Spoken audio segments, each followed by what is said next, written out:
قرآن مجید کا 7واں پارہ، اس کی چند آیتوں کا خلاصہ۔ اللہ رب العالمین ایک آیت کے اندر شراب کا ذکر فرماتا ہے کہ یہ شراب جس میں نشہ ہوتا ہے، یہ رجس من عمل الشیطان، یہ گندگی ہے اور شیطان کا عمل ہے۔ مفسرین نے لکھا ہے کہ شراب کے اندر وہ تمام چیزیں آ جاتی ہیں جو اس دنیا کے اندر نشیلی پائی جاتی ہیں، جن کے اندر نشہ پیدا ہو وہ گندی ہے اور شیطان کے عمل میں سے۔ آپ اندازہ کریں، اللہ رب العالمین نے شراب کا ذکر فرمانے کے بعد نماز کا ذکر کیا۔ اس کا مطلب یہ ہوا کہ شراب جو ام الخبائث ہے، تمام برائیوں کی جڑ اور تمام برائیوں کی ماں شراب ہے، ایسے ہی نماز ام العبادات ہے، تمام عبادتوں کی اصل نماز ہے۔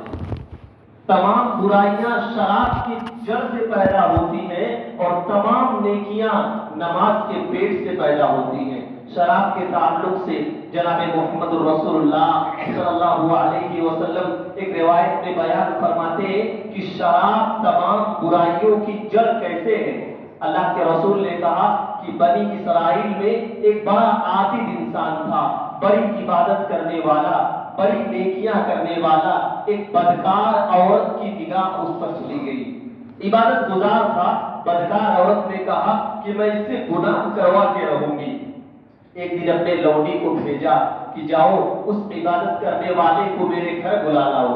جب وہ عبادت کرنے والا نوجوان آیا تو اس بدکار عورت نے اپنا دروازہ اسے اندر کر کے بند کر لیا اور کہا میرے ساتھ زناکاری کرو، بدکاری کرو۔ اس آدمی نے کہا نہیں، انی اخاف اللہ، میں اللہ سے ڈرنے والا ہوں، میرے اندر اللہ کا خوف ہے، میں تم سے یہ غلط کام نہیں کر سکتا۔ اس بدکار عورت نے کہا نہیں، تم کو یہ کرنا ہوگا۔ آخر میں وہ مانا نہیں تو عورت نے 3 آپشن دیے، کہا یا تو میرے ساتھ بدکاری کا کام کرو، یا یہ بچہ جو میرے بغل میں بیٹھا ہے اس کو قتل کر دو، یا شراب کا ایک گلاس پی لو۔ وہ عبادت کرنے والا اس نے کہا نہیں، میں بدکاری نہیں کر سکتا، معصوم بچے کو قتل کرنا یہ تو اور بڑا گناہ ہے۔ اسے ہلکا لگا کہ شراب کا ایک جام یہ پینا ان دونوں گناہوں سے ہلکا ہی ہے۔ اس نے شراب کا وہ گلاس اٹھایا اور جام پی لیا۔ جب ہوش غائب ہونے لگے، نشے کا فطور سر پر آیا تو اللہ کے رسول جناب محمد رسول اللہ صلی اللہ علیہ وسلم بیان فرماتے کہ اس آدمی نے عورت کے ساتھ بدکاری بھی کی اور عورت کے کہنے پر حالت نشے میں اس آدمی نے بچے کو بھی قتل کر دیا۔ اب اندازہ کیجیے، ایک جرم شراب نے اس سے وہ دونوں جرم کرا لیے جن سے وہ آسانی کے ساتھ محفوظ ہو سکتا تھا۔ تو اللہ کے رسول نے فرمایا کہ یہ شراب الخمر ام الخبائث، یہ شراب تمام برائیوں کی جڑ ہے۔ ایک مسلمان کو نشے کی تمام چیزوں سے اپنے آپ کو بچا کر کے رکھنا ہے۔ اگر مسلمان نشے کا عادی ہو جائے تو اس کی دنیا اور آخرت دونوں اللہ رب العالمین برباد کر دیتا ہے۔ اسی لیے شراب کے بعد نماز کو لایا گیا کہ جیسے شراب تمام برائیوں کی جڑ ہے، ایسے ہی نماز تمام نیکیوں کی ماں ہے۔ اس کے بعد اللہ رب العالمین ایک آیت کے اندر مسلمانوں کے لیے بڑی اہم چیز بیان فرماتا ہے، اعلموا ان اللہ شدید العقاب وان اللہ غفور الرحیم۔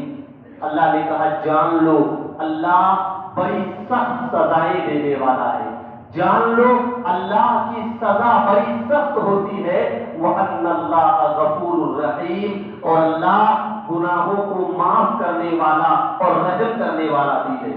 ایک طرف کہا گیا کہ اللہ بڑی سخت سزا دینے والا ہے اور دوسری طرف کہا گیا کہ اللہ غفور الرحیم ہے۔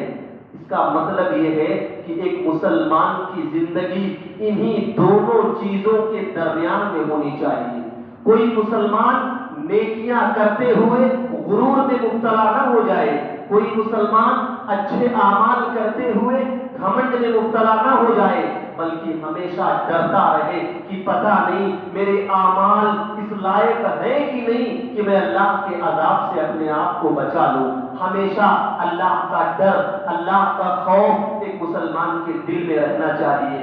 اور ساتھ ہی ساتھ کہا وَأَنَّ اللَّهَ غَفُورٌ رَحِيمٌ، اگر گناہ زیادہ ہو جائیں، غلطیاں زیادہ ہو جائیں تو انسان اللہ سے مایوس نہ ہو، انسان اللہ سے بدگمان نہ ہو۔ غلطیاں کتنی بھی زیادہ ہو جائیں اسے یاد رکھنا چاہیے کہ اللہ اس کے گناہوں کو معاف کرنے والا ہے۔ ایک صحابی رسول کا انتقال ہونے لگا، نبی کریم صلی اللہ علیہ وسلم اس کے پاس گئے، دیکھا وہ آدمی مرض الموت میں ہے، موت کے کشمکش میں ہے۔ اللہ کے رسول نے کہا میرے صحابی کیسا محسوس کر رہے ہو؟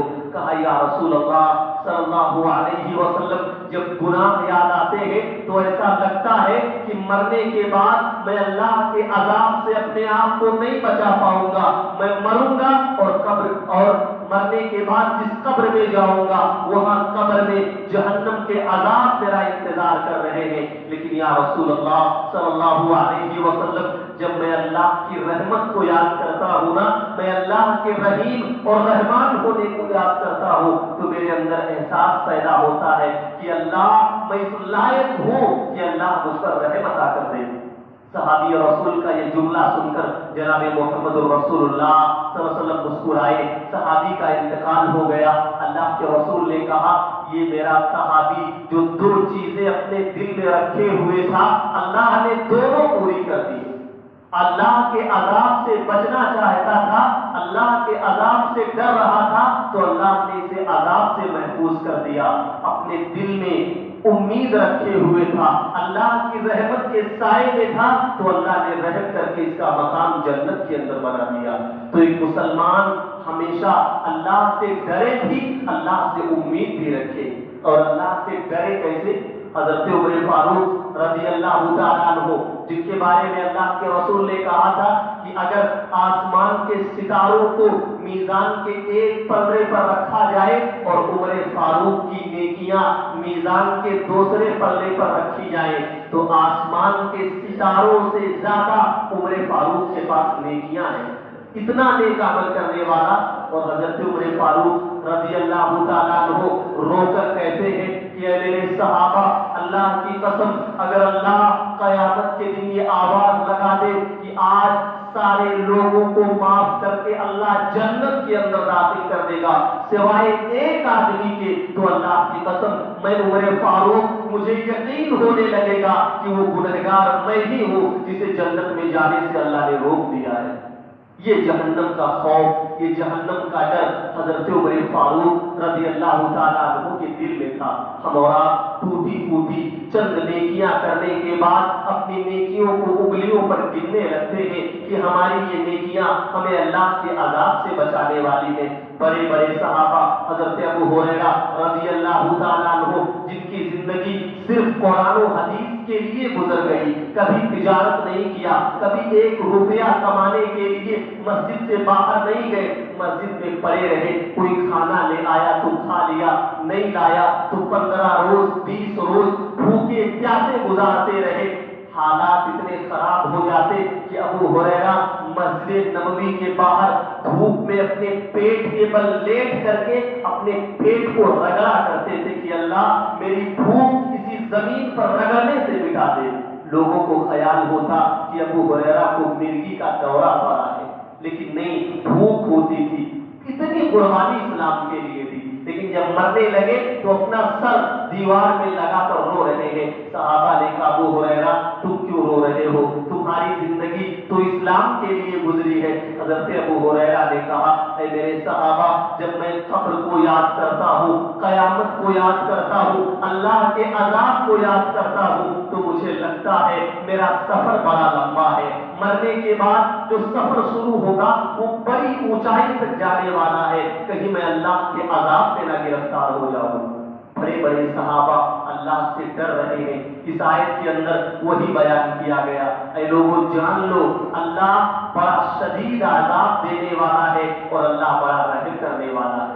آخری آیت حضرت عیسیٰ علیہ السلام اپنی قوم کے لیے اللہ سے دعا کر رہے ہیں، کہا اللہ ان تعذبہم فإنہم عبادک، اے اللہ اگر تو چاہے تو ان کو عذاب دے دے، فإنہم عبادک، یہ تیرے بندے ہیں، تیرے غلام ہیں، اگر انہوں نے نافرمانی کی ہے تو تو ان کو عذاب دے، وَإِن تَغْفِرْ لَهُمْ، اے اللہ اگر تو چاہے تو ان کے گناہوں کو معاف کر دے، فَإِنَّكَ أَنْتَ الْعَزِيزُ الرَّحِيمُ، تو بڑا ہی رحم کرنے والا ہے۔ کہا اللہ اگر تو اپنے ان بندوں کو عذاب دے گا تب بھی یہ تیرے بندے ہیں، تو غلام ہے، جو چاہے کر، لیکن اللہ اگر تو ان کے گناہوں کو معاف کر دے گا، وَإِن تَغْفِرْ لَهُمْ فَإِنَّكَ أَنْتَ الْعَزِيزُ الرَّحِيمُ، اگر تو معاف کر دے تو بڑا رحم کرنے والا ہے، اپنے بندوں کے گناہوں کو معاف کر سکتا ہے۔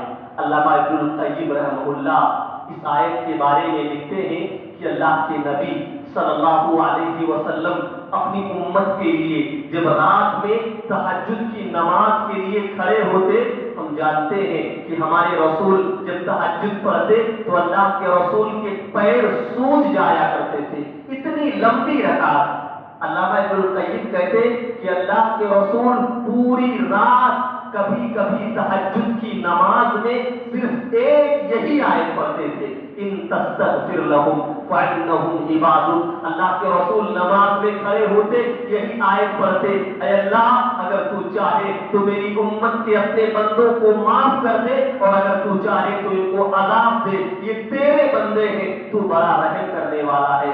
علامہ ابن القیم کہتے ہیں کہ اللہ کے رسول پوری رات اسی آیت کو پڑھ کر زارو قطار رویا کرتے تھے۔ انہوں نے ایک نکتہ بیان کیا، کہا مسلمانوں قرآن ختم کرنا اصل نہیں ہے، کوئی بندہ قرآن کے 30 پارے پڑھ لے، رمضان المبارک کے مہینے میں قرآن کو کئی مرتبہ ختم کر لے۔ علامہ ابن القیم نے کہا قرآن کا ختم کرنا یہ اصل چیز نہیں ہے، قرآن کی ایک آیت کو سمجھ لینا یہ قرآن مجید ختم کرنے سے بہتر ہے۔ اللہ اکبر، قرآن کی ایک آیت اگر انسان سمجھ لے، آپ دیکھیے اللہ کے رسول ایک آیت کی تلاوت سمجھ کر کے پوری رات تہجد میں پڑھ رہے ہیں۔ کہا گیا قرآن کو سمجھنا یہ قرآن مجید ختم کرنے سے بہت افضل ہے، اور اسلاف کہا کرتے تھے کہ ہم اگر قرآن کی ایک آیت کو سمجھ لیں تو اللہ کی قسم یہ ہمارے لیے قرآن مجید کو ختم کرنے سے بہت بہتر ہے۔ اسی لیے چاہیے کہ مسلمان جب قرآن کو پڑھے تو قرآن کو سمجھے، قرآن کی تفسیریں، قرآن کے معنی و مفاہیم پر، علماء کرام سے قرآن کی آیتوں کو سمجھنے پر، ان تمام چیزوں پر بھی دھیان دے۔